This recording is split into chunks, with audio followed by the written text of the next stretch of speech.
साथियों नमस्कार, स्वागत है आप सभी का उत्कर्ष परिवार में। अपन बात कर रहे थे मौलिक अधिकारों के संदर्भ में। देखिएगा, मौलिक अधिकारों के संबंध में आर्टिकल 12 और 13 के बारे में अपन बात कर चुके थे। मौलिक अधिकारों के साथ ही मानव अधिकार क्या होते हैं इनके संदर्भ में भी अपने बात की, लेकिन मानव अधिकारों का संविधान में कहीं पर भी कोई उल्लेख नहीं किया गया। इस बात को भी थोड़ा सा आपको ध्यान में रखना है। आर्टिकल 13, जिसको मैंने कहा था कि अगर मुझे पूछा जाए कि भारतीय संविधान का सबसे महत्वपूर्ण अनुच्छेद कौन सा है, तो मैं आर्टिकल 13 को बताऊंगा। 13 इतना ज्यादा महत्वपूर्ण क्या है, क्यों है, कौन कौन सी बातें आर्टिकल 13 में उल्लेखित की गई हैं, इनके संदर्भ में भी बात की। आर्टिकल 13 1, 2, 3 और 4 और 13 4 जो 24वें संविधान संशोधन के द्वारा जोड़ा गया कि संविधान संशोधन विधि की परिभाषा में शामिल नहीं है, इसके संदर्भ में भी बात की। साथ ही अपने बात की कि मौलिक अधिकार मूल रूप से 7 थे मूल संविधान में, लेकिन वर्तमान में 6 है। आज अपन एक एक आर्टिकल, एक एक मौलिक अधिकार के बारे में बात करने वाले हैं। सबसे पहला जो मौलिक अधिकार है साथियों, वो कौन सा है? समानता का अधिकार। सबसे पहला जो मौलिक अधिकार है कौन सा है? समानता का अधिकार। सबसे पहला जो मौलिक अधिकार कौन सा है? समानता का अधिकार। देखिएगा जरा, समानता के अधिकार की बात करें तो आपको पता होगा कि समानता के अधिकार का उल्लेख जो है ये आर्टिकल 14 से 18 तक, समानता के अधिकार का उल्लेख जो है अनुच्छेद की बात करें तो आर्टिकल 14 से लगाकर आर्टिकल 18 तक जो है ये समानता के अधिकार का उल्लेख किया गया है, जिसमें 14, 15, 16, 17 और 18 कुल कितने? 5। इन मौलिक अधिकारों को अपन तुलनात्मक रूप से पढ़ेंगे। कैसे पढ़ेंगे? तुलनात्मक रूप से। जैसे एक एक मौलिक अधिकार के अंदर बहुत सारे पार्ट आएंगे। जैसे 14 में 2 है, 14 यानी विधि के समक्ष समानता, विधियों का समान संरक्षण। आर्टिकल 15 के 6 पार्ट हैं, आर्टिकल 16 के भी 6 पार्ट हैं। तो एक एक अनुच्छेद को अगर आप तुलनात्मक रूप से पढ़ेंगे तो आपकी समझ मौलिक अधिकारों के प्रति और संविधान के प्रति क्या होगी? बेहतर होगी। देखिए जरा, सबसे पहला जो मौलिक अधिकार है जिसके बारे में अपन बात कर रहे हैं वो कौन सा आपको ध्यान में रखना है? आर्टिकल 14। और आर्टिकल 14 में दिया गया है विधि की समानता। विधि की समानता यानी कानून के आधार पर भारत में विधि का शासन है और कानून के आधार पर जो है राज्य किसी भी नागरिक के साथ, किसी भी व्यक्ति के साथ भेदभाव नहीं करेगा। यहां पर क्या उल्लेखित किया गया है? व्यक्ति शब्द। भारत के नागरिकों को तो प्राप्त हो गई होगा, साथ ही कोई विदेशी नागरिक अगर भारत में आया है और उनके साथ अगर किसी प्रकार की कोई दिक्कत है, उनके लिए भी एक समान कानून होंगे, अर्थात कानून के आधार पर किसी भी नागरिक के साथ भेदभाव नहीं किया जाएगा। पहला ध्यान में रखना, विधि के समक्ष समानता। विधि के समानता का मतलब है कानून के आधार पर, क्या ध्यान में रखेंगे? कानून के आधार पर, कानून के आधार पर राज्य किसी भी नागरिक के साथ, किसी भी नागरिक के साथ, कानून के आधार पर राज्य किसी भी नागरिक के साथ भेदभाव नहीं करेगा। भेदभाव नहीं करेगा अर्थात सभी के लिए, अर्थात सभी के लिए एक समान कानून होंगे। सभी के लिए एक समान कानून होंगे। सभी के लिए कैसे कानून होंगे? एक समान कानून होंगे, क्योंकि कौन सा राज्य स्थापित करना है? विधि के शासन या विधि का शासन राज्य में रहेगा। क्लियर है बात? आर्टिकल देखिएगा, मौलिक अधिकारों को जब आप पढ़ते हैं ना तो एक बार तो ऐसा लगता है यार कानून के आधार पर किसी के साथ कोई भेदभाव नहीं, सब एक समान है। आर्टिकल 15 पढ़ते हैं तो सामाजिक समानता सबके लिए एक समान है। आर्टिकल 16 आप जब पढ़ते हैं तो लोक नियोजन में सभी को समान अवसर प्राप्त होंगे। 16(2) कह रहे हैं कि किसी भी नागरिक के साथ जाति, धर्म, लिंग, वंश, जन्म स्थान, मूल स्थान, उद्भव के आधार पर कोई भेदभाव नहीं होगा। ऐसा लगता है, ऐसी अनुभूति होती है कि वाकई में तो किसी के साथ भेदभाव नहीं। लेकिन जैसे ही आर्टिकल 16(3) पढ़ते हैं, 16(4) पढ़ते हैं, उसी प्रकार से 15(4) पढ़ते हैं, 15(5) पढ़ते हैं, 15(6) पढ़ते हैं, तो फिर उनके लिए कुछ विशेष प्रावधान। साथ ही विशेष प्रावधान कोई नकारात्मक विचारधारा नहीं है, कोई नकारात्मक अवधारणा नहीं है। ये समाज के हमारे वो भाई बहन हैं जो किसी कारण से जो समाज की मुख्य धारा में नहीं है। वो सामाजिक रूप से पिछड़े हो सकते हैं, वो शैक्षणिक रूप से पिछड़े हो सकते हैं, और आजकल जो है आर्थिक रूप से पिछड़े वर्ग के लिए भी राज्य विशेष उपबंध बनाता है और उनके लिए विशेष प्रावधान करता है। तो हमेशा आपको पॉजिटिविटी के साथ इस बात को सोचना, इस बात को समझना है कि मौलिक अधिकार सभी नागरिकों के लिए समानता की बात तो करते ही करते हैं, मौलिक अधिकार सभी नागरिकों के लिए समानता की बात तो करते ही करते हैं, साथ ही समाज के हमारे वो भाई बहन जो सामाजिक, शैक्षणिक और आजकल आर्थिक रूप से पिछड़े हैं, उनके लिए राज्य विशेष उपबंध भी बनाता है। यही तो है लोकतंत्र, यही तो है संविधान की विशेषता। बाकी दूसरे देशों के संविधान में जब मौलिक अधिकार है तो वहां पर सबके लिए समान है, चाहे वो गरीब है, चाहे वो अमीर है, चाहे सामाजिक रूप से पिछड़ा है, आर्थिक रूप से पिछड़ा है, शैक्षणिक रूप से पिछड़ा है, सबके लिए एक समान है। तो जो पिछड़ा है वो तो और ज्यादा पिछड़ा रह जाएगा।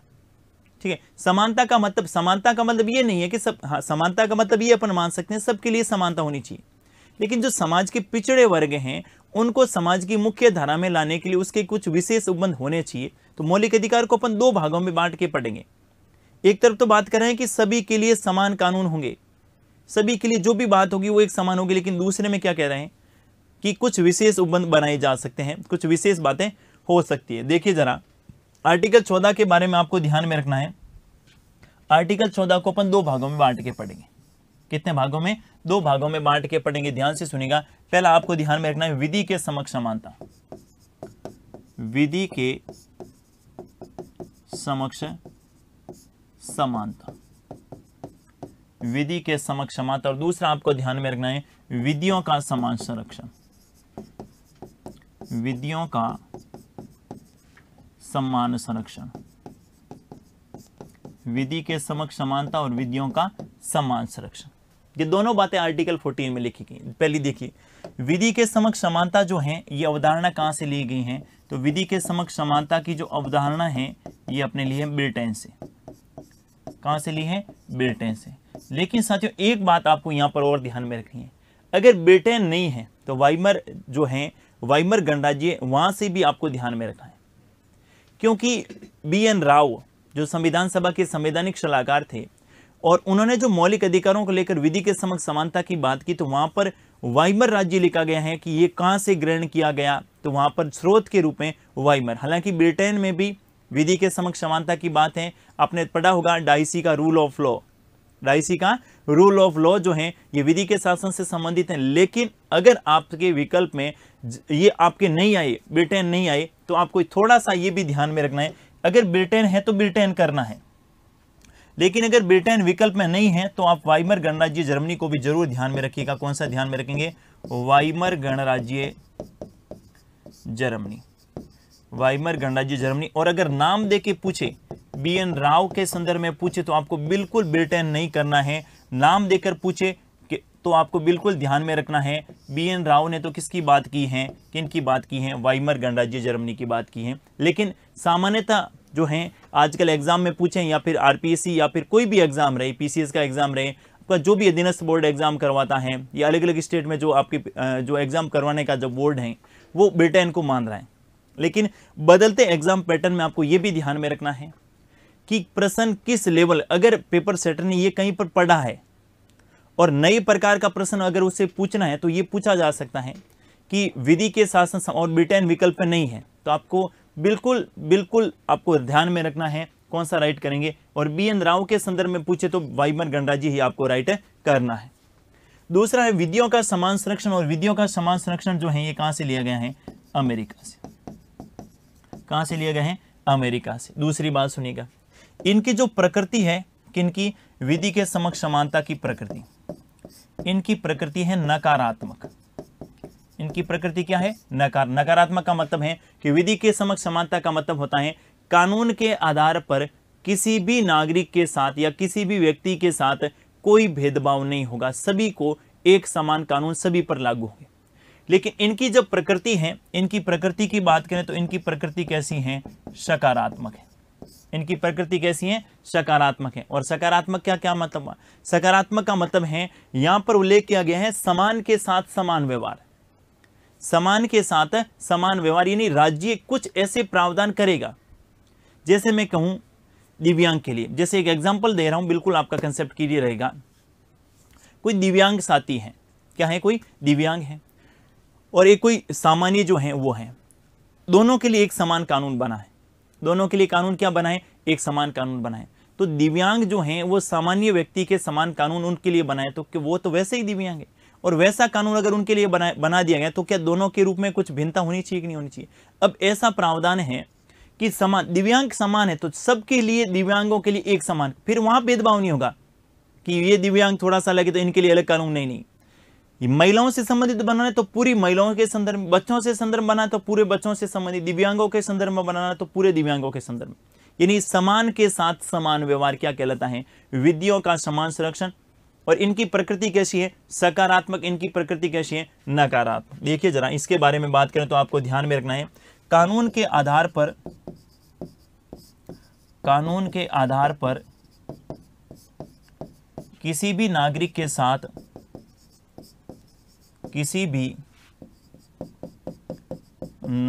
साथ, कानून के आधार पर किसी भी व्यक्ति के साथ, किसी भी, बड़ा महत्व है शब्दों का, किसी भी व्यक्ति के साथ भेदभाव नहीं किया जाएगा, भेदभाव नहीं किया जाएगा। सभी के लिए एक समान कानून होंगे, एक समान कानून होंगे। सभी के लिए कानून कैसे होंगे? एक समान, विधि के समक्ष समान। आप तुलनात्मक रूप से पढ़िएगा ना, बिल्कुल कंसेप्ट क्लियर रहेगा। दूसरा है विधियों का समान संरक्षण। इसमें आप ध्यान में रख सकते हैं कि समान के साथ समान व्यवहार। क्या ध्यान में रखेंगे? बस एक ही लाइन में बात खत्म कर रहा हूं। समान के साथ समान व्यवहार। समान के साथ कैसा व्यवहार होना चाहिए? समान व्यवहार होना चाहिए। या फिर अपन यूं कहें कि समान के साथ समान कानून, समान के साथ समान कानून। जैसे मैंने एग्जाम्पल दे दिया, अगर महिलाओं के लिए कोई कानून बन रहा है तो संपूर्ण महिलाओं पर एक समान लागू होगा। अगर दिव्यांगों के लिए कोई कानून बन रहा है तो संपूर्ण दिव्यांगों पर एक समान रूप से क्या होगा? लागू होगा। क्लियर है बात? एक विधि के समक्ष समानता और दूसरा विधियों का समान संरक्षण। विधि के समक्ष समानता ब्रिटेन से ली गई, विधियों का समान संरक्षण जो है ये कहां से लिया गया? यूएसए से लिया गया, अमेरिका। इनकी प्रकृति नकारात्मक है, इनकी प्रकृति सकारात्मक है। यहां पर है कानून के आधार पर किसी भी नागरिक के साथ भेदभाव नहीं किया जाएगा। यहां पर है भेदभाव नहीं होगा, राज्य कुछ विशेष वर्गों के लिए उपबंध बनाएगा, लेकिन समान के साथ कैसा व्यवहार रखेगा? समान व्यवहार रखेगा। अब देखिए आर्टिकल 14 के कुछ अपवाद हैं, अनुच्छेद 14 के अपवाद। अनुच्छेद 14 के अपवाद। आर्टिकल 14 के अपवाद की बात करें तो आपको 3 आर्टिकल मुख्य रूप से ध्यान में रखने होंगे। एक तो आर्टिकल 361, एक आर्टिकल 194 और एक आर्टिकल 105। यानी आर्टिकल 105 और आर्टिकल 194, ये 3 अपवाद अपन कह सकते हैं। फिर समान के कानून के आधार पर कोई भेदभाव नहीं हो, लेकिन कुछ विशेषाधिकार हैं। जैसे यहां पर किनको? आर्टिकल 361 में अनुच्छेद की बात करें तो आपको ध्यान में रखना है, अनुच्छेद 361 में राष्ट्रपति एवं राज्यपाल को विशेषाधिकार दिया गया है। किनको? राष्ट्रपति एवं राज्यपाल के विशेषाधिकार। राष्ट्रपति एवं राज्यपाल के विशेषाधिकार। ये किसी व्यक्ति के विशेषाधिकार नहीं है, ये किसी व्यक्ति के विशेषाधिकार नहीं है, ये पद के लिए विशेषाधिकार है। अगर कोई व्यक्ति भारत का राष्ट्रपति बनता है तो उनके लिए कोई विशेषाधिकार होगा, फिर वह विधि के समक्ष समानता काम नहीं आएगी। उनके लिए विशेषाधिकार ये होगा कि जब तक वो पद पर हैं, उन पर किसी भी प्रकार का फौजदारी मुकदमा दर्ज नहीं होगा। अगर दीवानी मुकदमा दर्ज करना है तो भी 2 माह की पूर्व सूचना लेनी आवश्यक होगी। ये क्या है? एक प्रकार के पद के लिए कुछ विशेष प्रावधान करके, पद के लिए विशेष अधिकार है, ये व्यक्ति के लिए विशेष अधिकार नहीं है। रामनाथ कोविंद जी को विशेष अधिकार इसलिए है कि वो भारत के राष्ट्रपति हैं। रामनाथ कोविंद जी को इसलिए है कि वो भारत के क्या है? राष्ट्रपति हैं। तो राष्ट्रपति और राज्यपाल के संदर्भ में विशेषाधिकार हैं। फिर यहाँ पर विधि के समक्ष समानता काम नहीं आएगी, इनके लिए कुछ विशेषाधिकार प्रदान किए गए। वैसे दूसरा देखिए, आर्टिकल 105 की बात करें तो यहाँ पर सांसदों के लिए विशेषाधिकार है। सांसदों के विशेषाधिकार, सांसदों के विशेषाधिकार। और सांसदों के विशेषाधिकार का उल्लेख कौन से आर्टिकल में किया गया है? आर्टिकल 105 में। आर्टिकल 105 में सांसदों के विशेषाधिकार है।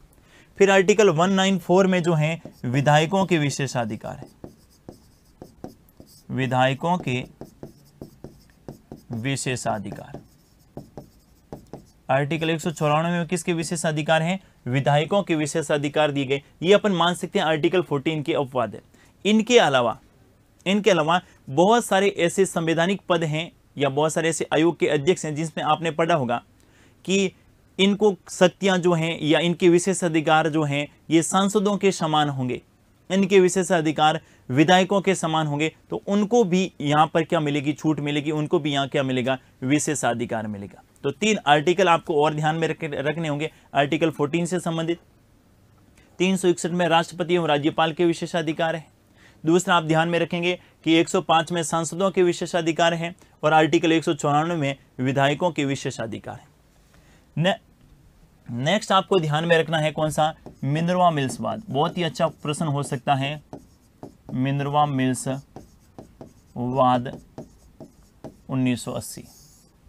मिनर्वा मिल्स वाद 1980 में सुप्रीम कोर्ट ने क्या कहा, आप लोगों को पता होगा कि 1973 में केशवानंद भारती बनाम केरल राज्यवाद में सुप्रीम कोर्ट ने कहा कि संविधान का मूल ढांचा है और संविधान के मूल ढांचे में किसी प्रकार का परिवर्तन नहीं किया जा सकता। अगर संसद संविधान में संशोधन कर सकती है लेकिन मूल ढांचे को प्रभावित किए बिना संशोधन करेगी।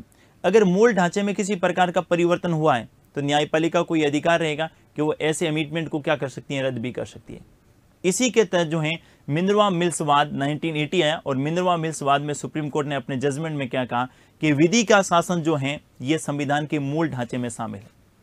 भारत में हमेशा जो है ये विधि का शासन ही रहेगा। कैसा शासन रहेगा, विधि का शासन ही रहेगा और विधि का शासन संविधान के मूल ढांचे में शामिल है। ये बात सुप्रीम कोर्ट के कौन से वाद में कही थी, तो आपको बिल्कुल स्पष्ट ध्यान में रखना है। कौन सा वाद, मिनर्वा मिल्स वाद। क्या कहा था, विधि का शासन संविधान के विधि का शासन संविधान के मूल या आधारभूत ढांचे में शामिल है। मूल या आधारभूत ढांचे में शामिल है।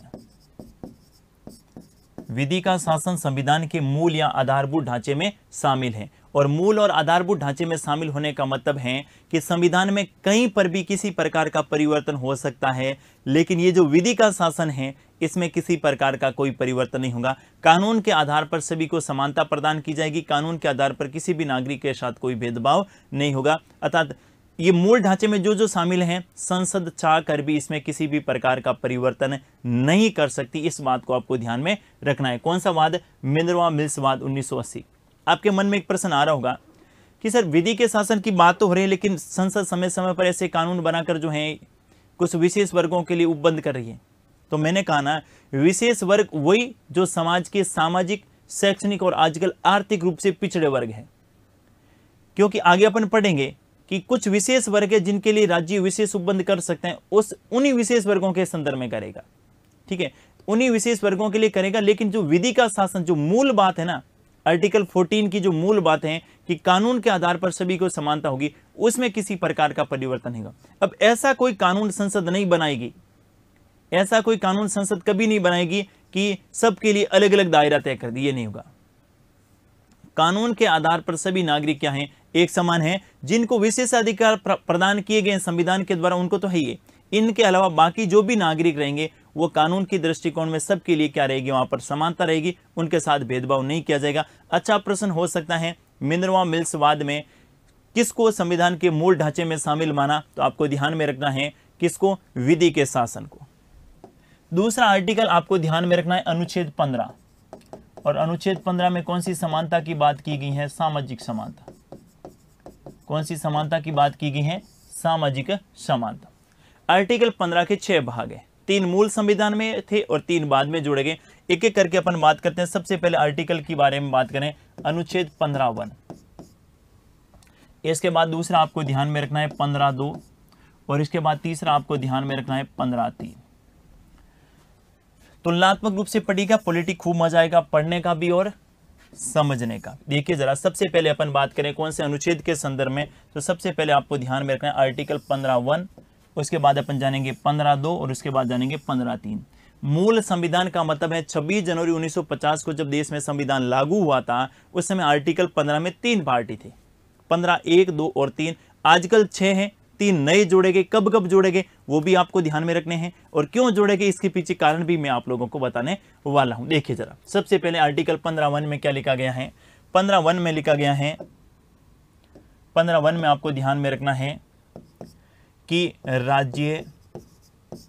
राज्य किसी भी नागरिक, यहां मैं नागरिक लिख रहा हूं, नागरिक का मतलब क्या हुआ, ये केवल भारत के नागरिकों को ही प्राप्त होगा। आर्टिकल 15 ऐसा आर्टिकल है, सामाजिक समानता केवल भारत के नागरिकों को ही प्राप्त होगी, इस बात को बिल्कुल ध्यान में रखना है। विदेशी नागरिक कोई भारत में आया है तो उसे मौलिक अधिकार तो प्राप्त होंगे, लेकिन आर्टिकल 15, आर्टिकल 16, आर्टिकल 19, आर्टिकल 29 और आर्टिकल 30 उन्हें प्राप्त नहीं होंगे।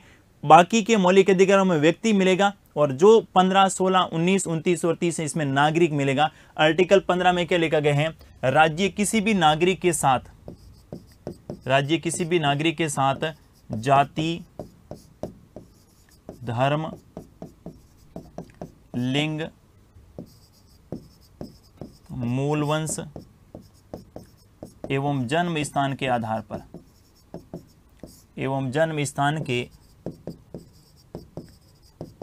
पर सामाजिक भेदभाव नहीं करेगा।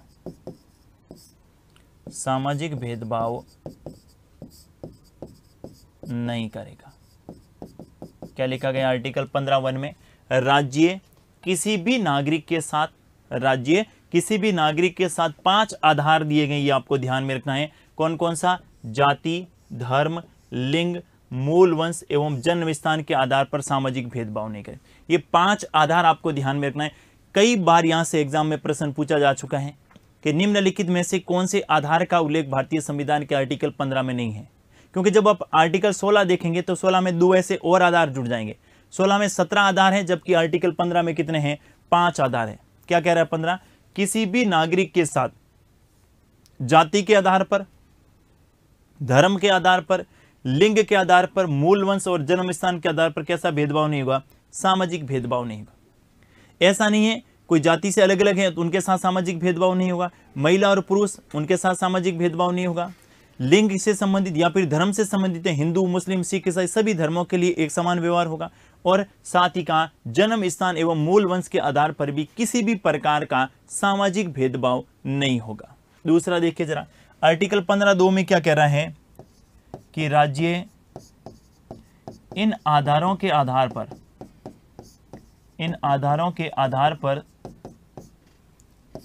पर सार्वजनिक स्थलों में प्रवेश को लेकर भेदभाव नहीं करेगा। सार्वजनिक स्थलों में प्रवेश को लेकर भेदभाव नहीं करेगा। बिल्कुल क्लियर रहिएगा। यहां पर एक शब्द पकड़िएगा, यहां पर कौन सा पकड़ना है आपको, सार्वजनिक स्थल। आपसे प्रश्न पूछा जा सकता है, ये बताइएगा जरा भारतीय संविधान के कौन से अनुच्छेद में सार्वजनिक स्थलों में प्रवेश को लेकर भेदभाव निषेध की बात करता है। आर्टिकल 15(2) करना है। ध्यान से सुनिएगा, यहां सार्वजनिक स्थलों का मतलब मंदिर नहीं है। यहां सार्वजनिक स्थलों का मतलब मंदिर नहीं है। फिर आप कहेंगे मंदिरों में प्रवेश को लेकर जो सबरीमाला मंदिर वाला मामला है, फिर उनमें प्रवेश को लेकर कौन सा आर्टिकल रहेगा, उसमें आर्टिकल 25 है। आर्टिकल 25 में यह लिखा गया है कि हिंदू धर्म से संबंधित जितने भी सार्वजनिक स्थल होंगे उसमें सभी को जाने का समान अधिकार होगा, प्रवेश का। यहां पर किसी धर्म की बात नहीं लिखी गई। यहां पर सार्वजनिक स्थल का मतलब है जो ऐसे सार्वजनिक स्थल जैसे आपके हो गए, कौन से, होटल्स हो गई, रेस्टोरेंट हो गए, या फिर आपका सार्वजनिक कोई जलाशय है, या फिर कोई थिएटर है, इसी प्रकार की बात जो आम जनता जिसमें जाती है, उसमें जाति के आधार पर भेदभाव नहीं होगा, धर्म के आधार पर भेदभाव नहीं होगा, लिंग के आधार पर भेदभाव नहीं होगा, जन्म स्थान के आधार पर भेदभाव नहीं होगा, और मूल वंश के आधार पर नहीं होगा। न तो राज्य भेदभाव करेगा और न ही नागरिक। इसमें एक बात और ध्यान में रखनी है, यह राज्य के विरुद्ध भी प्राप्त होता है और साथ ही नागरिक के विरुद्ध भी प्राप्त होता है। राज्य के विरुद्ध भी प्राप्त होगा और साथ में नागरिक के विरुद्ध भी प्राप्त होगा, यह भी आपको ध्यान में रखना है। राज्य और नागरिक दोनों के विरुद्ध। न तो राज्य सार्वजनिक स्थलों में प्रवेश को लेकर किसी के साथ भेदभाव करेगा, और न ही नागरिक आपस में किसी नागरिक को सार्वजनिक स्थलों में प्रवेश को लेकर भेदभाव कर सकता है। यह आपको क्लियर रहना है। अगला देखिए, आर्टिकल 15(3) क्या कह रहा है। 15(3) कह रहा है कि राज्य महिलाओं एवं बच्चों के लिए, महिलाओं एवं बच्चों हेतु विशेष उपबंध बना सकता है। राज्य महिलाओं एवं बच्चों हेतु विशेष उपबंध बना सकता है। किनके लिए? राज्य महिलाओं एवं बच्चों के लिए विशेष उपबंध बना सकता है। मैंने कहा था ना, मैंने कहा कि एक तरफ तो ऐसा लगता है कि जैसे आपने पढ़े थे ना ये 15(1) और 15(2), इसमें आपने क्या देखा था कि राज्य किसी के साथ किसी प्रकार का कोई भेदभाव नहीं करेगा।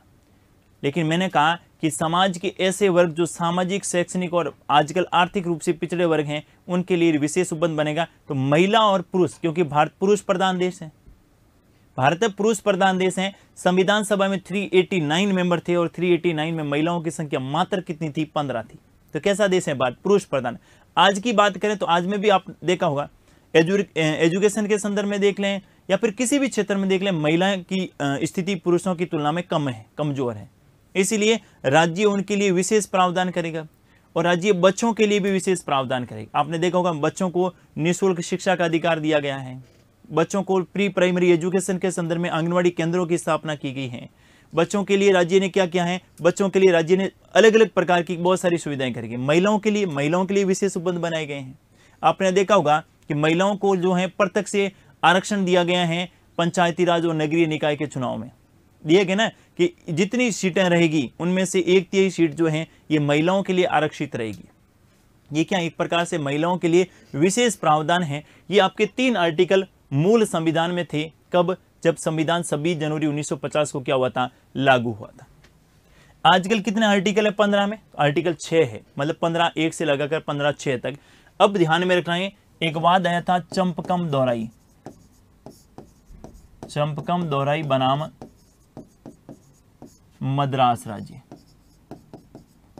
चंपकम दोहराई बनाम मद्रास राज्य 1951, 1951 की बात है। चंपकम दोहराई बनाम मद्रास राज्यवाद में सुप्रीम कोर्ट ने क्या कहा कि वहां चंपकम मद्रास राज्य में कुछ विशेष प्रावधान थे।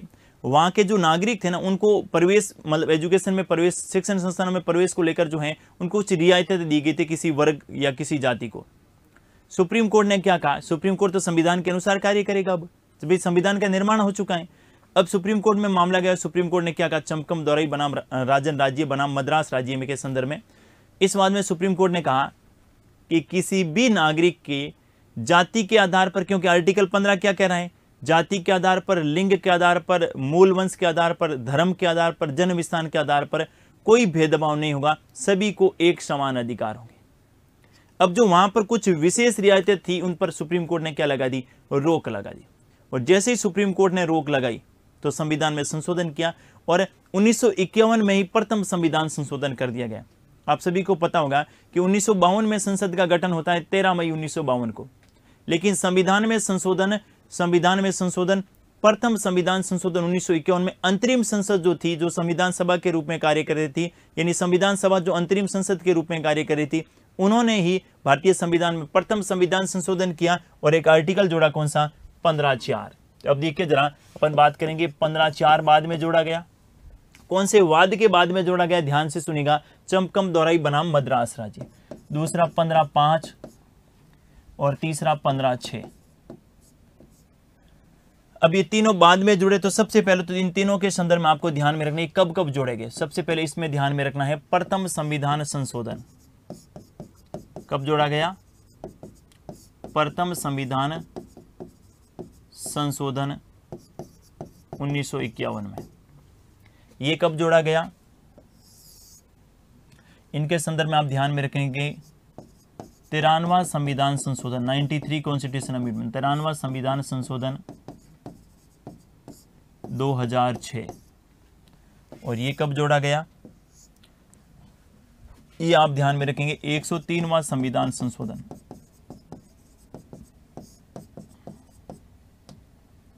103वां संविधान संशोधन। और 103वां संविधान संशोधन कब हुआ था? 2019 में। तुलनात्मक रूप से पढ़ेंगे ना, तीनों कब जोड़े गए? बिल्कुल क्लियर है। प्रथम संविधान संशोधन, 93वां संविधान संशोधन और 103वां संविधान संशोधन। आपसे प्रश्न ये पूछा जा सकता है कि बताइएगा जरा, आर्टिकल 15 से संबंधित कौन सा अमेंडमेंट नहीं है? आर्टिकल 15 से संबंधित कौन सा संविधान संशोधन अनुच्छेद 15 से संबंधित नहीं है? तीन ध्यान में रखने, प्रथम 93 और 103, ये तीन 15 से संबंधित हैं और बाकी के 15 से संबंधित नहीं है। तो बिल्कुल ध्यान में रखना है कि पहला कौन सा? प्रथम संविधान संशोधन आर्टिकल 15(4) जोड़ा गया और इसमें प्रावधान किया गया, क्या प्रावधान किया गया कि सामाजिक एवं शैक्षणिक रूप से पिछड़े वर्ग तथा अनुसूचित जाति और जनजाति वर्ग के लिए, अनुसूचित जाति और जनजाति वर्ग के लिए राज्य विशेष उपबंध बनाएगा। राज्य क्या करेगा? विशेष उपबंध बनाएगा। ध्यान से सुनिएगा, प्रथम संविधान संशोधन 1951 और प्रथम संविधान संशोधन 1951 में क्या लिखा गया? आर्टिकल 15(4) में लिखा गया कि सामाजिक एवं शैक्षणिक रूप से पिछड़े वर्ग के लिए, आधार ध्यान में रखिएगा, दो ही आधार दे रखे हैं। कौन कौन से? एक तो सामाजिक और दूसरा कौन सा? शैक्षणिक। सामाजिक और शैक्षणिक रूप से पिछड़े वर्ग के लिए अनुसूचित जाति और जनजाति हेतु राज्य क्या करेगा? विशेष उपबंध बनाएगा। एक तो किन के लिए? सामाजिक और शैक्षणिक रूप से पिछड़े वर्ग के लिए, तथा किन के लिए? अनुसूचित जाति और जनजाति के लिए राज्य क्या बनेगा? विशेष उपबंध बनेगा। और इन्हीं विशेष उपबंधों के आधार पर जो हैं राज्य ने कुछ ऐसे कानून बनाए और शिक्षण संस्थानों में प्रवेश को लेकर इस वर्ग को क्या दिया गया? आरक्षण दिया गया। तो एक तो ये था, यहां पर जो है आपको ध्यान में रखना है, शिक्षण संस्थानों में प्रवेश को लेकर इनको क्या दिया गया? आरक्षण दिया गया। आगे अपन बात करेंगे कितने प्रकार का आरक्षण शिक्षण संस्थानों में इन्हें क्या दिया गया? आरक्षण। क्लियर बात? शिक्षण संस्थानों में प्रवेश को लेकर क्या दिया गया? आरक्षण। आप लोगों ने देखा होगा कि जब कॉलेज में एडमिशन लेने के लिए जाते हैं तो कट ऑफ अलग अलग बनती है ना, अनुसूचित जाति की अलग बनती है, अनुसूचित जनजाति की अलग बनती है, ओबीसी की अलग बनती हैं। तो उसका आधार कौन सा आर्टिकल है? आर्टिकल 15(4). ये बात चल रही थी कब तक? ये बात चल रही थी 2005 तक। लेकिन उच्च शिक्षण संस्थान जो थे, हायर एजुकेशनल इंस्टीट्यूट जो थे, उनमें आरक्षण की बात नहीं थी। जैसे IIT हो गया, एम्स हो गया, IIM हो गया, इनमें आरक्षण की बात नहीं थी। 2005 में जब देश के प्रधानमंत्री मनमोहन सिंह जी थे, तो मनमोहन सिंह जी के समय एक आंदोलन चला दिल्ली में और कहा गया कि अनुसूचित जाति और जनजाति वर्ग को उच्च शिक्षण संस्थानों में भी प्रवेश के समय आरक्षण मिलना चाहिए। क्योंकि जब तक उच्च शिक्षण संस्थानों पर ये SC और ST और जो पिछड़े वर्ग के लोग हैं ये नहीं आएंगे, तब तक ये सामाजिक रूप से मजबूत नहीं होंगे, शैक्षणिक रूप से भी मजबूत नहीं होंगे और आर्थिक रूप से भी मजबूत नहीं होंगे। फिर जब एडमिशन ही नहीं हो रहा है तो फिर अपन मजबूत कैसे होंगे, मुख्य धारा में कैसे आएंगे? इसको लेकर एक आंदोलन चला और उसके बाद में 93वां संविधान संशोधन किया गया। कब? 2006 में। और इसके द्वारा क्या प्रावधान किया गया? इसके द्वारा प्रावधान किया गया कि सामाजिक और शैक्षणिक पिछड़ेपन के आधार पर, सामाजिक एवं शैक्षणिक पिछड़ेपन के आधार पर, सामाजिक एवं शैक्षणिक पिछड़ेपन के आधार पर, सामाजिक और शैक्षणिक पिछड़ेपन के आधार पर शिक्षण संस्थानों में, अब इस बार लिख लिया गया स्पष्ट रूप से, शिक्षण संस्थानों में प्रवेश को लेकर, शिक्षण संस्थानों में प्रवेश को लेकर क्या प्रदान किया जाएगा? आरक्षण प्रदान किया जाएगा। आरक्षण प्रदान किया जाएगा। लेकिन आधार अभी भी दो ही थे। कौन कौन से? एक तो सामाजिक पिछड़ापन और दूसरा कौन सा? शैक्षणिक पिछड़ापन। किनको मिलेगा लाभ? सामाजिक और शैक्षणिक रूप से पिछड़ा जो वर्ग हैं उनको शिक्षण संस्थानों में प्रवेश के समय क्या मिलेगा? आरक्षण का लाभ मिलेगा। और आपने देखा होगा कि आजकल जो है हायर एजुकेशनल इंस्टीट्यूट में भी अलग अलग कट ऑफ बनती है। ये इसका आधार कौन सा आर्टिकल है?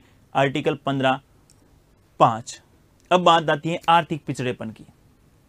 कहीं पर भी आर्थिक पिछड़ापन शब्द नहीं है, यहां पर भी सामाजिक शैक्षणिक और यहां पर भी कौन सा है? सामाजिक और शैक्षणिक पिछड़ापन।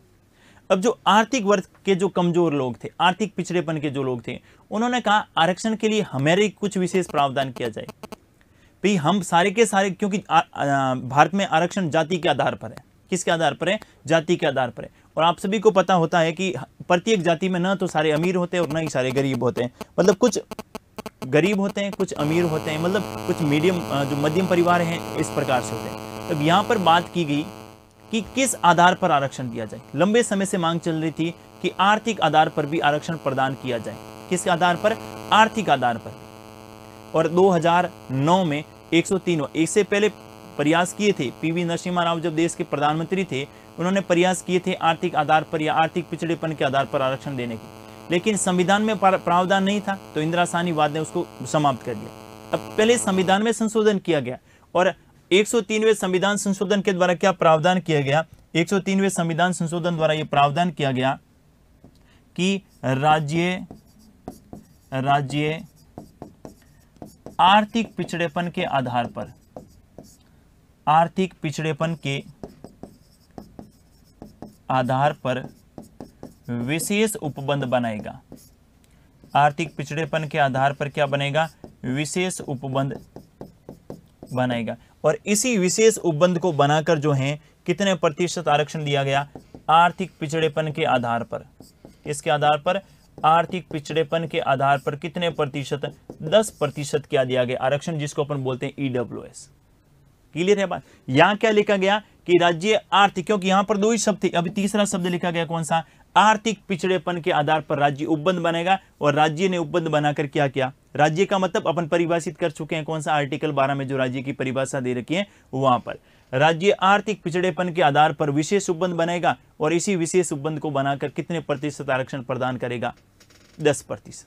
अब जो है आरक्षण के 3 आधार हैं, 3 प्रकार का ये आरक्षण है। शिक्षण संस्थानों में प्रवेश को लेकर आरक्षण, दूसरा आपको ध्यान में रखना है सरकारी नौकरियों में आरक्षण, और तीसरा आपको ध्यान में रखना कौन सा? तीसरा आरक्षण का जो है राजनीतिक आरक्षण। आधार ही 3 है। पहला आधार सामाजिक पिछड़ेपन के आधार पर, दूसरा आधार आर्थिक पिछड़ेपन के आधार पर, और तीसरा अभी जोड़ा गया कौन सा? आर्थिक पिछड़ेपन, और पहले 2 थे सामाजिक और शैक्षणिक पिछड़ेपन। क्लियर है बात? आर्टिकल 15 के कितने पार्ट हो गए? 6। ये जो वाद है कौन सा? ये जो आरक्षण दिया गया था ना, इनको सुप्रीम कोर्ट में चुनौती दी गई, वो भी आपको ध्यान में रखना है। अशोक कुमार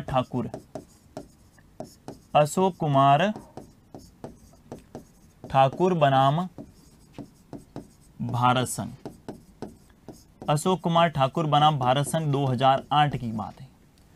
अशोक कुमार ठाकुर बनाम भारत संघ बात 2008 में कौन से आर्टिकल को चुनौती दी गई? अनुच्छेद 15(5) को न्यायपालिका में चुनौती दी गई। 15(5) को न्यायपालिका में चुनौती दी गई। लेकिन सुप्रीम कोर्ट ने क्या कहा? सुप्रीम कोर्ट ने अपने निर्णय में कहा कि आर्टिकल 15(5) के तहत जो शैक्षणिक आरक्षण दिया गया है, जो शिक्षण संस्थानों में प्रवेश के समय आरक्षण दिया गया है, शिक्षण संस्थानों में जो प्रवेश के समय आरक्षण दिया गया है, समय जो आरक्षण दिया गया है वो संवैधानिक है। वो क्या है? संवैधानिक है, क्योंकि यह आरक्षण जो है किस आधार पर दिया गया? सामाजिक एवं शैक्षणिक पिछड़ेपन के आधार पर दिया गया। सामाजिक एवं शैक्षणिक पिछड़ेपन के आधार पर दिया। सामाजिक एवं शैक्षणिक पिछड़ेपन के आधार पर दिया गया। किसके आधार पर दिया गया? सामाजिक और शैक्षणिक पिछड़ेपन के आधार पर दिया गया। और सामाजिक और शैक्षणिक पिछड़ेपन के आधार पर आरक्षण दिया जा सकता है और इसी के तहत आरक्षण दिया गया। इस कारण जो है ये संवैधानिक है। वाद ध्यान में रखना कौन सा? अशोक कुमार ठाकुर बनाम भारत संघ 2008। और इस वाद में कौन से आर्टिकल को चुनौती दी गई? 15(5) को। लेकिन सुप्रीम कोर्ट ने इस 15(5) के तहत जो शिक्षण संस्थानों में प्रवेश के समय जो आरक्षण दिया है उसको क्या माना? संवैधानिक माना। आर्टिकल 15 कंप्लीट हो गया। आर्टिकल 15 में आपको ज्यादा कुछ भी ध्यान में रखने की आवश्यकता नहीं है। बस आर्टिकल 15 में 3 ये ध्यान में रखने जो मूल संविधान में थे। 5 आधार ध्यान में रखने कौन कौन से? जाति, धर्म, लिंग, मूल वंश और जन्म स्थान। सार्वजनिक स्थलों में प्रवेश को लेकर ध्यान में रखना है। महिला एवं बच्चों के लिए राज्य विशेष उपबंध बना सकता है। इसके बाद आपको ध्यान में रखना है 15/4, 15/5 और 15/6 कब कब जोड़े गए वो आपको ध्यान में रखना है। प्रथम संविधान संशोधन के द्वारा, 93वें संविधान संशोधन के द्वारा और 103वें संविधान संशोधन का क्या क्या प्रावधान किया गया। यहाँ पर 2 आधार हैं, यहाँ पर ही 2 आधार है, यहाँ पर तीसरा आधार कौन सा है, आर्थिक पिछड़ापन। और इसको सुप्रीम कोर्ट में चुनौती दी गई, कौन सा वाद, अशोक कुमार ठाकुर बनाम भारत संघ, और सुप्रीम कोर्ट ने इसे क्या माना, संवैधानिक माना। बिल्कुल आपको क्लियर रखिएगा। और अगर आपसे प्रश्न पूछे कि शिक्षण संस्थानों में प्रवेश को लेकर भारतीय संविधान के कौन से आर्टिकल हैं, तो आप 3 आर्टिकल ध्यान में रखिएगा, 15/4, 15/5 और 15/6। ये किन को लेकर हैं, शिक्षण संस्थानों को प्रवेश को लेकर दिए गए आरक्षण के बारे में बात की गई। क्लियर बात। बढ़ते हैं अगले आर्टिकल की ओर, और अगला आर्टिकल आपको ध्यान में रखना अनुच्छेद 16। आर्टिकल 16 में लिखा गया है लोक नियोजन में अवसर की समानता। क्या लिखा गया है, लोक नियोजन में अवसर की समानता। लोक नियोजन में अवसर की समानता, इसी को मैं कह सकता हूं सरकारी नौकरियों में अवसर की समानता। इसी को मैं क्या कह सकता हूं, सरकारी नौकरियों में अवसर की समानता। सरकारी नौकरियों में अवसर की समानता, लोक नियोजन में अवसर की समानता और सरकारी नौकरियों में अवसर की समानता। इसका क्या मतलब है, सरकारी वैकेंसी जो भी रहेगी, जो भी सरकारी वैकेंसी रहेगी उसमें सभी को एक समान अधिकार होंगे, अर्थात किसी भी आधार पर भेदभाव नहीं होगा। यहाँ पर 2 आर्टिकल जब आप देखते हैं तो यहाँ पर बिल्कुल आपको क्लियरली पता चलता है कि किन किन आधार पर भेदभाव नहीं होगा, और वो आधार भी दे रखे हैं। तो आर्टिकल 16 के भी आपको 6 भाग ध्यान में रखने पड़ेंगे। कितने ध्यान में रखने होंगे, आर्टिकल 16 के भी कितने भाग ध्यान में रखने होंगे, 6। और आर्टिकल 16 तो बहुत विस्तृत है। आर्टिकल 16 में अपन बहुत सारे आर्टिकल पढ़ेंगे। कौन कौन से आर्टिकल 16 में पढ़ने हैं देखिए जरा। 16(1) देखना होगा, 16(2), 16(3), 16(4) और 16(5). ये तो मूल संविधान में थे। कौन कौन से, 16(1) से लगाकर 16(5) तो मूल संविधान में थे। 3 नए जोड़े गए, कौन कौन से, 16(4)A जोड़ा गया, 16(4)B जोड़ा गया, और कौन सा जोड़ा गया, 16(6) जोड़ा गया। ये 3 मूल संविधान में नहीं थे, जबकि ये 5 मूल संविधान में थे। यानी कुल मिलाकर आर्टिकल 16 के संदर्भ में आपको 8 अनुच्छेद ध्यान में रखने। ज्यादा मुश्किल नहीं है, इसको भी अपन तुलनात्मक रूप से पढ़ेंगे, आपका कंसेप्ट बिल्कुल क्लियर रहेगा। तो आप जो आसानी से इस प्रकार का प्रश्न जो है हल कर पाएंगे। मैंने कहा लोक नियोजन में अवसर की समानता के संदर्भ में बात करें तो आर्टिकल 16 ये भी केवल भारत के नागरिकों को प्राप्त है। ये भी केवल किन को प्राप्त है, भारत के नागरिकों को प्राप्त है। भारत के नागरिक, सरकारी नौकरी में भारत के नागरिक ही हो ना, दूसरों को तो अधिकार दे दिया तो अपन तो वैसे भी है ना। सरकारी नौकरियों के लिए इतनी मारामारी हो रही है और दूसरे विदेशी नागरिकों को भी भारत में सरकारी नौकरी का अधिकार दे दिया, तो पड़ोसी अपने देश वैसे भी बहुत सारे ऐसे हैं जो भारत अपने से बहुत सारे ज़्यादा यूँ कमज़ोर हैं। ठीक है, कौन कौन से हो गए, जैसे बांग्लादेश हो गया, पाकिस्तान हो गया, ये तो इसी फिराक में है। ये तो आज आ ही जाते हैं ऐसे ही, आके कहते हैं हम तो भारत के नागरिक। अरे तुम नहीं हो, नहीं हम भारत के नागरिक हैं। और फिर इनको अगर आरक्षण दे दिया जाए, इनको आरक्षण क्या, इनको जो सरकारी नौकरियों में अधिकार दे दिया जाए तो अपने को तो भी तैयारी करने की भी आवश्यकता नहीं है, क्योंकि वो कर ही लेंगे सारी बात, है ना। तो यहाँ पर ध्यान में रखना, ये भी केवल किन को प्राप्त है, भारत के नागरिकों को। आर्टिकल 16 भी किन को प्राप्त है, केवल भारत के नागरिकों को ही प्राप्त है। इसको भी आपको ध्यान में रखना है। अब बात करते हैं सबसे पहले आर्टिकल 16(1) के संदर्भ में। 16(1), इसके बाद बात करेंगे अपन आर्टिकल 16(2) और इसके बाद बात करेंगे आर्टिकल 16(3) के बारे में। आर्टिकल 16(1), 16(2) और 16(3) के संदर्भ में बात करेंगे। साथ ही अपन जानेंगे आर्टिकल 16(4) में कि आरक्षण वाला मामला क्या चल रहा है, आरक्षण क्यों दिया जाता है, आरक्षण के क्या आधार हैं। साथ ही अपन ये भी जानेंगे कि आरक्षण को लेकर सुप्रीम कोर्ट का इंदिरा साहनीवाद क्या था, क्यों इतना महत्वपूर्ण था इंदिरा साहनीवाद, जिसको लेकर इंदिरा साहनी ने क्या क्या फैसले दिए, और वर्तमान में आरक्षण की क्या व्यवस्था है, इसके बारे में भी अपन बात करेंगे। देखिए सबसे पहले बात करें आर्टिकल 16(1) के संदर्भ में। 16(1) में क्या लिखा गया है, आर्टिकल 16(1) में आपको ध्यान में रखना लिखा गया है कि लोक नियोजन में सभी को समान अवसर प्राप्त होंगे। सभी को समान अवसर प्राप्त होंगे। लोक नियोजन में सभी को समान अवसर प्राप्त होंगे, अर्थात सरकारी नौकरियों में, ये मैं अपनी लैंग्वेज बना रहा हूं ना, सरकारी नौकरियों में किसी के साथ भेदभाव नहीं किया जाएगा, किसी के साथ भेदभाव नहीं किया जाएगा। सरकारी नौकरियों में किसी के साथ भेदभाव नहीं किया जाएगा, इस बात को आपको ध्यान में रखना है। कौन सा आर्टिकल है? आर्टिकल 16(1). दूसरा आर्टिकल देखिए जरा 16(2). आर्टिकल 16(2) क्या कह रहा है? अनुच्छेद 16(2) ये कह रहा है कि लोक नियोजन में किसी भी नागरिक के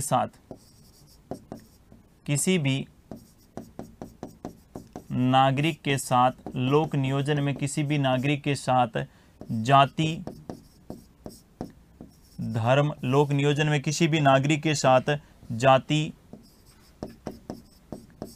धर्म, लिंग, मूल वंश, जन्म स्थान, मूल स्थान एवं उद्भव, उद्भव को मैं कह सकता हूं वंश क्रम, उद्भव के आधार पर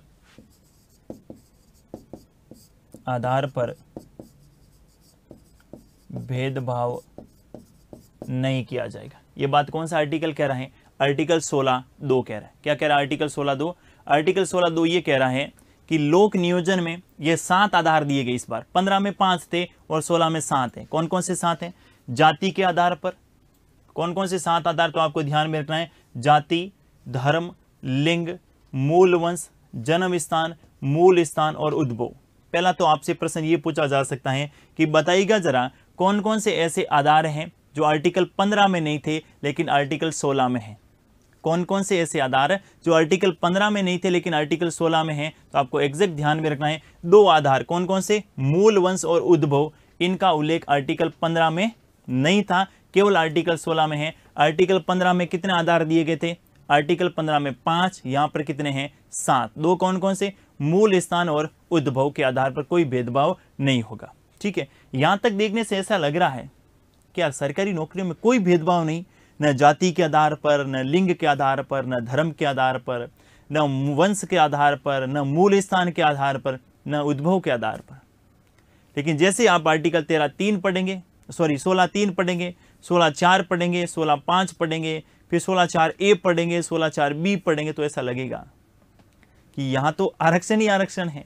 लेकिन वो इसलिए हैं क्योंकि समाज के वे वर्ग जो किसी न किसी रूप से पिछड़े हैं उनको समाज की मुख्य धारा में लाने के लिए आरक्षण जैसी व्यवस्था भी सही है, उचित है। लेकिन आरक्षण का आधार समय के साथ परिवर्तन होना चाहिए और इसके संदर्भ में बातें चल रही हैं। देखते हैं क्या मामला होता है। आरक्षण का आधार भारत में जाति है। आरक्षण का आधार जाति में, आरक्षण पे आपको डिटेल में सारी बातें क्लियर करवाने वाला हूं। आरक्षण क्या है, क्यों है, इसके संदर्भ देखिए जरा। 16(3) में क्या लिखा गया है? 16(3) में लिखा गया है कि राज्य मूल स्थान के आधार पर, राज्य मूल स्थान के आधार पर, राज्य मूल स्थान के आधार पर विशेष उपबंध बना सकता है। लोक नियोजन के संबंध में, मूल स्थान के आधार पर लोक नियोजन के संबंध में, लोक नियोजन के संबंध में विशेष उपबंध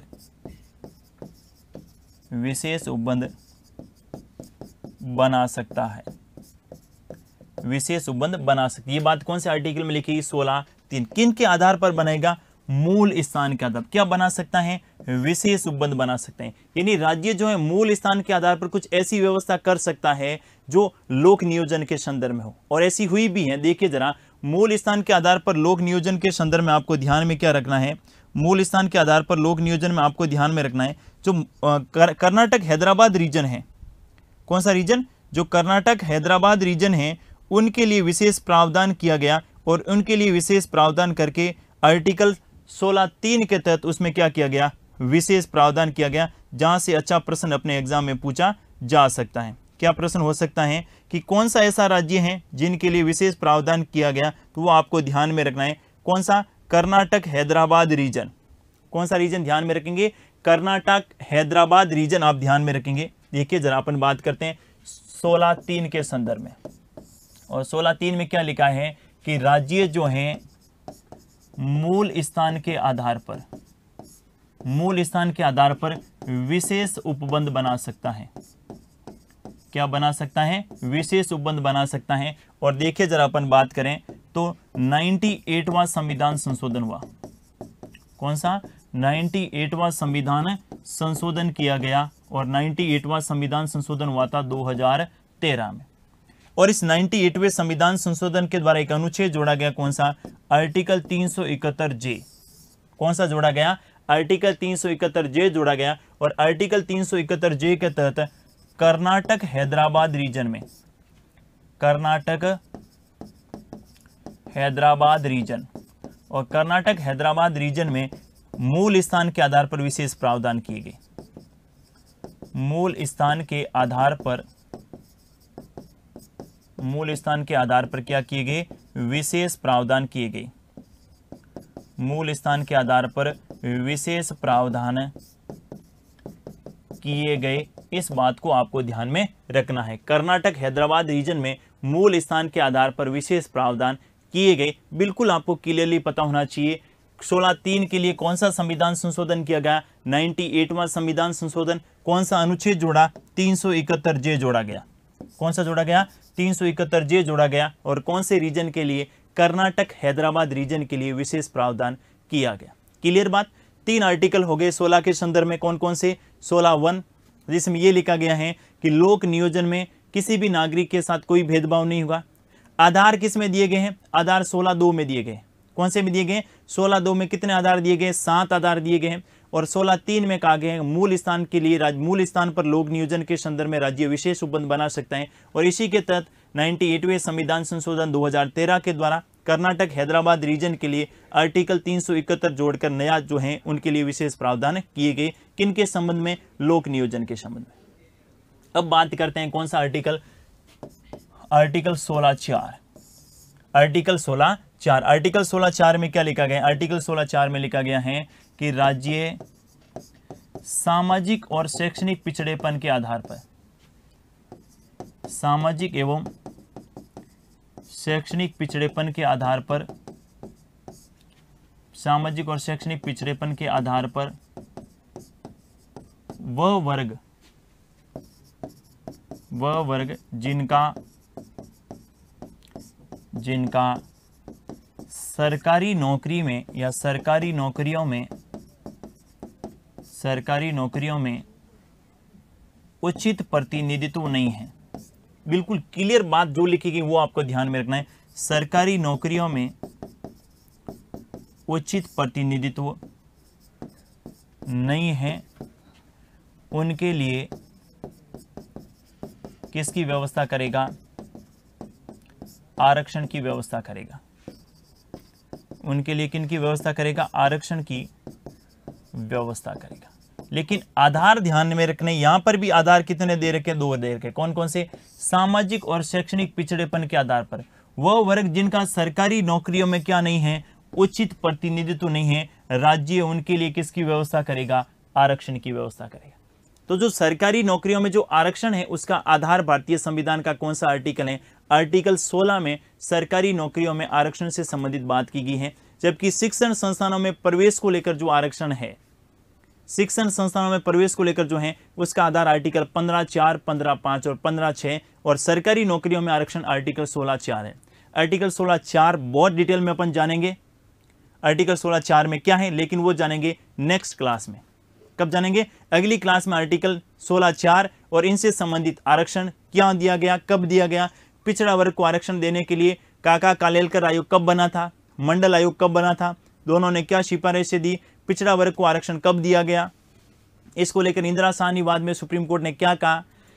इसमें अपन जानेंगे कि ओबीसी में जो क्रीमीलेयर कॉन्सेप्ट है, क्रीमीलेयर वर्ग क्या होता है, क्रीमीलेयर में कौन कौन शामिल होते हैं, नॉन क्रीमीलेयर क्या होता है, आपके पदोन्नति में आरक्षण क्या होता है, बैकलॉग में आरक्षण क्या होता है, ये तमाम जानेंगे, लेकिन वो अगली क्लास में, क्योंकि आरक्षण अपने आप में एक बहुत बड़ा विषय है और वर्तमान में करंट अफेयर की दृष्टि से भी बहुत ही ज़्यादा महत्वपूर्ण विषय है, जहां से अच्छा प्रश्न पूछा जा सकता है। हाल ही 2020 में भी सुप्रीम कोर्ट का एक जजमेंट जो आपके पदोन्नति में आरक्षण से संबंधित था, जहां से अच्छा प्रश्न पूछा जा सकता है।